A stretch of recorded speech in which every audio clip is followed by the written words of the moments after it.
ನಮಸ್ಕಾರ. ನಾನು ಬೈಲ್ಹೊಂಗಲದ ಹೇಮಂತ್ ಮುಪ್ಪಯ್ಯ ಅರ್ಬಟ್ಗಿ ಮಠ್. ಇದು ಅಂತರ್ಜಾಲದ ಕವನ ವಾಚನ ಅಭಿಯಾನ.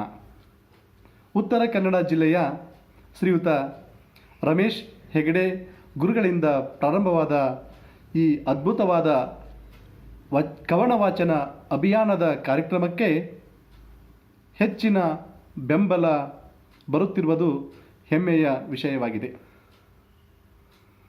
ಇವತ್ತು ನಾನು ನಮ್ಮ ಕನ್ನಡ ನಾಡಿನ ಪ್ರಪ್ರಥಮ ವೀರ ಮಹಿಳಾ ಸೈನ್ಯವನ್ನು ಕಟ್ಟಿ ಶಿವಾಜಿಯ ವಿರುದ್ಧ ಹೋರಾಡಿದ ಧೀಮಂತ ಮಹಿಳೆಯ ಬಗ್ಗೆ ಒಂದು ಸ್ವರಚಿತ ಕವನವನ್ನು ವಾಚನ ಮಾಡುತ್ತಿದ್ದೇನೆ. ಈ ಮಹಿಳೆ ಝಾನ್ಸಿ ರಾಣಿ ಲಕ್ಷ್ಮೀಬಾಯಿ, ಕಿತ್ತೂರು ರಾಣಿ ಚೆನ್ನಮ್ಮ ಮೊದಲಾದ ವೀರ ಮಹಿಳೆಯರಕ್ಕಿಂತಲೂ ಮೊದಲಿಗೆ ಪ್ರಪ್ರಥಮವಾಗಿ ತನ್ನ ಮಹಿಳಾ ಸೈನ್ಯವನ್ನು ಕಟ್ಟಿದ ವೀರ ಮಹಿಳೆಯವಳು. ಇವಳು ನಮ್ಮ ಕರುನಾಡಿನ ಗಡಿಭಾಗದ ಜಿಲ್ಲೆ ಬೆಳಗಾವಿಯ ಬೈಲಹೊಂಗಲ ತಾಲೂಕಿನ ಬೆಳವಡಿ ಎಂಬ ಗ್ರಾಮದ ಧೀಮಂತ ಮಹಿಳೆ. ರಾಜ ಅರಸ ಈಶಪ್ರಭುವಿನ ಪತ್ನಿ ಮಲ್ಲಮ್ಮ, ಬೆಳವಡಿ ಮಲ್ಲಮ್ಮ. ಕವನದ ಶೀರ್ಷಿಕೆ ಬೆಳವಡಿ ಮಲ್ಲಮ್ಮ. ಶಿವಸರಣೆಯ ವೀರಮ್ಮಳ ತನುಜಾತೆ. ಶಿವಸರಣೆ ವೀರಮ್ಮಳ ತನುಜಾತೆ, ಕದನ ಕಲಿಗಳ ಕಾಳಿಮಾತೆ. ಶಿವಾಜಿ ಸೈನ್ಯ ಸೆದೆಬಡಿದ ವನಿತೆ, ಸಾಹಿತ್ಯ ಅಭಿರುಚಿಯ ಸಂಜಾತೆ. ಶಿವಾಜಿಯ ಸೈನ್ಯ ಸೆದೆಬಡಿದ ವನಿತೆ, ಸಾಹಿತ್ಯ ಅಭಿರುಚಿಯ ಸಂಜಾತೆ. ದಾನ ಧರ್ಮ ಗುಣದ ಕಲ್ಪಲತೆ, ರಾಜತಂತ್ರ ಚಾಣಾಕ್ಷ ಧೀಮಂತೆ.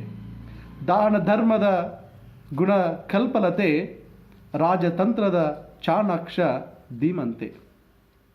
ಸದ್ಗುಣ ಸೌಂದರ್ಯದ ರತಿದೇವಿ, ರಾಯ ಈಶ ಪ್ರಭುವಿನ ಸತಿದೇವಿ. ಸದ್ಗುಣಿ ಸೌಂದರ್ಯದ ರತಿದೇವಿ, ರಾಯ ಈಶ ಪ್ರಭುವಿನ ಸತಿದೇವಿ. ಪ್ರಥಮ ಮಹಿಳಾ ಸೇನೆಯ ಒಡತಿ, ಕರುನಾಡಿನ ಹೆಮ್ಮೆಯ ಕನ್ನಡತಿ. ಶರಣೆಂದವರಿಗೆ ನೀಡಿದೆಯ ಸದ್ಗತಿ, ನೀ ಶರಣೆಂದವರಿಗೆ ನೀಡಿದೆ ಸದ್ಗತಿ. ಸೊಕ್ಕಿ ಬಂದವರಿಗೆ ಅಧೋಗತಿ. ರಣಕಂಕಣ ಕಟ್ಟಿದ ದುರ್ಗಾ ಶಕ್ತಿ, ನೀ ರಣಕಂಕಣ ಕಟ್ಟಿದ ದುರ್ಗಾ ಶಕ್ತಿ. ನಿನ್ನಲ್ಲಿತ್ತು ಅಗಾಧವಾದ ದೇಶಭಕ್ತಿ. ಮಲೆನಾಡಿನ ಮಮತೆಯ ಮಗಳಾಗಿ,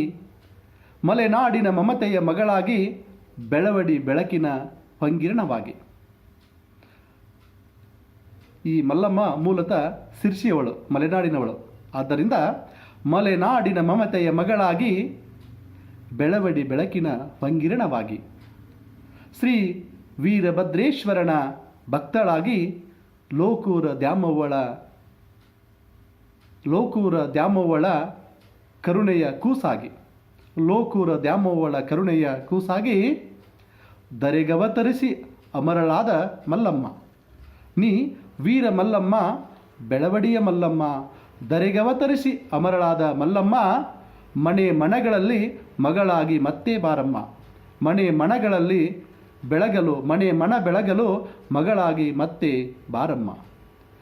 ಮಲ್ಲರ ಅಮ್ಮ ನೀ ವೀರ ಮಲ್ಲಮ್ಮ.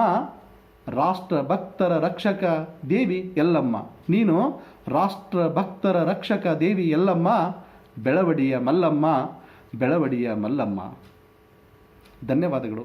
ಈ ಒಂದು ಕವನ ವಾಚನದ ಅಭಿಯಾನ ಇದೇ ರೀತಿ ಮುಂದುವರಿಯುತ್ತಾ ಹೋಗಬೇಕೆಂದು ನನ್ನ ಕಳಕಳಿಯ ವಿನಂತಿ. ಮುಂದಿನ ಈ ಅಂತರ್ಜಾಲದ ಕವನ ವಾಚನದ ಅಭಿಯಾನವನ್ನು ನಾನು ಹಾವೇರಿ ಜಿಲ್ಲೆಯ ಶಿಕ್ಷಕರಾಗಿರುವ ಶ್ರೀಯುತ ಬಸನಗೌಡ ಪಾಟೀಲ್ ಗುರುಗಳಿಗೆ ಈ ಕವನ ವಾಚನದ ಅಭಿಯಾನವನ್ನು ಮುಂದುವರಿಸಲು ಅವರಲ್ಲಿ ವಿನಂತಿಪೂರ್ವಕವಾಗಿ ಕೇಳಿಕೊಳ್ಳುತ್ತಿದ್ದೇನೆ. ಧನ್ಯವಾದಗಳು.